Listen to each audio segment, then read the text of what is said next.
The great thing about the position I done been in is seeing Gucci Mane, Migos, Young Dolph, all these guys go from, they used to come to my house, they didn't have nothing, they didn't even have a car.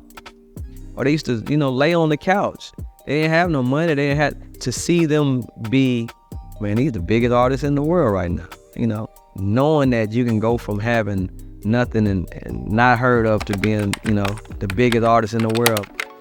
So first, it was my little brother. He was doing gospel rap. We in the church so heavy, we was doing more so gospel, but he was special. Like, he had the gift of really rapping. So we was going to the church, New Birth. The pastor, I guess he heard my brother rapping, and he started putting him up to rap every Sunday before he preached. Now, it's 30,000 members at this church. I'm watching my little brother up here rapping and just killing it. And I was like, man, I'm so proud, because not only is it my little brother, but it's my music that I made at the house, that's 30,000 people jamming to. So that was my first piece of success when it came to music. After that, the guy Gucci Mane started coming to the house, but he wasn't Gucci Mane at the time. He was just, a guy from the neighborhood. First, he was trying to get his cousin on, then he started rapping, and then it's like we kind of just built up I like how he sound, he like my beats. We recording every day. We take our songs to the club, he'll go perform it, until one day, one of the songs we made blew up, and the song was So Icy. This is back in 2004. When we did So Icy, that was a very memorable session, because I remember I was cutting hair at the barbershop. Gucci called me like, hey man, Young Jeezy want to do a song with us. I had to leave the barbershop, meet him at my mom's house in the basement, make the beat. I made the beat in like 10 minutes, take the beat down to the studio, and we waiting on Young Jeezy. He has a session going on, but we waiting till he say, all right, y'all come on in, we're gonna do the song, together. I remember me playing the beat, everybody not really feeling it that much, like, oh, it's okay. By the end of the night, everybody got their pen out, everybody trying to be like, bro, we got a hit, this a hit. So that's one of my most memorable sessions for sure. Another memorable session, very memorable, is when me and Future did Beast Mode 1. I remember not talking to Future for about maybe 2 years. We haven't communicated. Future's in a whole nother space. He blew up. He's one of the biggest artists in the world. And he came back just like, hey man, Zay, can you meet me at the studio? I want to play you some records. So the beats that I gave him a long time ago, he rapped on all these beats, had me meet him at the studio, and it was like 50 people in there. And he played me the records, and everybody like, ooh, wee. And they saying like, bro, you got to do a whole project with Zaytoven. I'm like, all right, yeah, I'm with that. And Beast Mode 1 was a reinvention of Zaytoven. For people that's talented, people that's musicians, a lot of time we'll think with our talent and overproduce. I never would have got to where I'm at today if it wasn't for a guy like Gucci Mane that made it where I couldn't overproduce. And the reason why is most artists, most rappers, especially street artists, they impatient.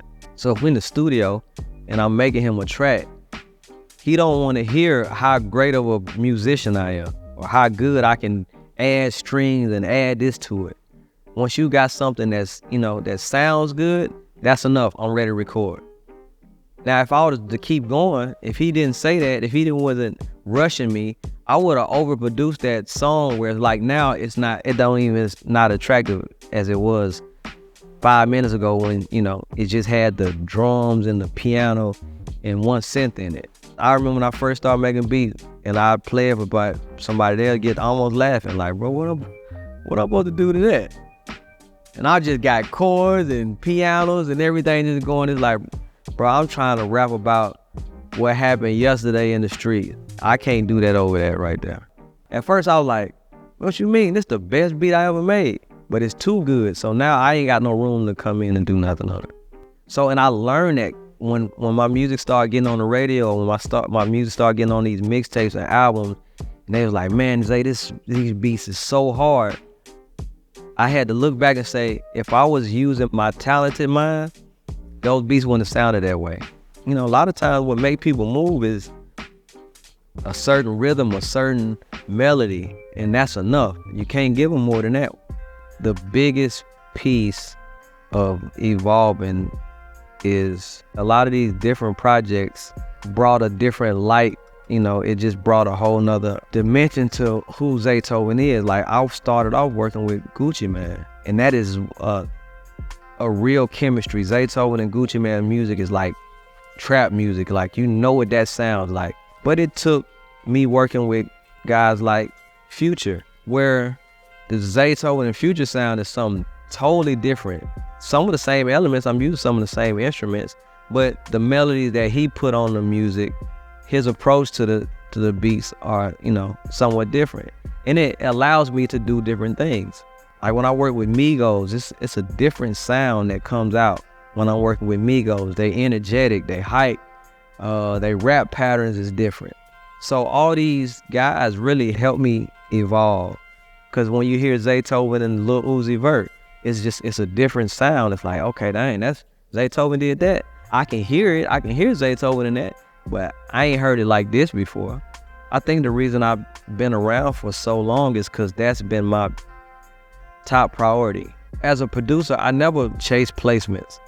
I always chase the artist. I always chase the up-and-coming artist that I feel like, oh, he's special or he unique. I want to get in with him. So, because when this person blows up, it makes Zaytoven born again. And that's what I'm still continuing to do now. I'm working with new guys it's like I never even heard of. I didn't know these guys, but my son, like, Dad, you need to work with him. That's my A&R now. Like, my son is my A&R. And that's my passion. That's what keeps me inspired. That's what keeps me going, because I know that's how you evolve. That's how you reinvent. Nowadays, I think the music is definitely technology driven, and that's inspiring, man. That stuff helps. It inspires me. It helps me create like I never created before. It's like I can play something. It's like, okay, that sounds good, but you can add a plug-in to it, add something to it that make it do something totally different. It's like I would have never thought to do it like that, or I never would have done it like that.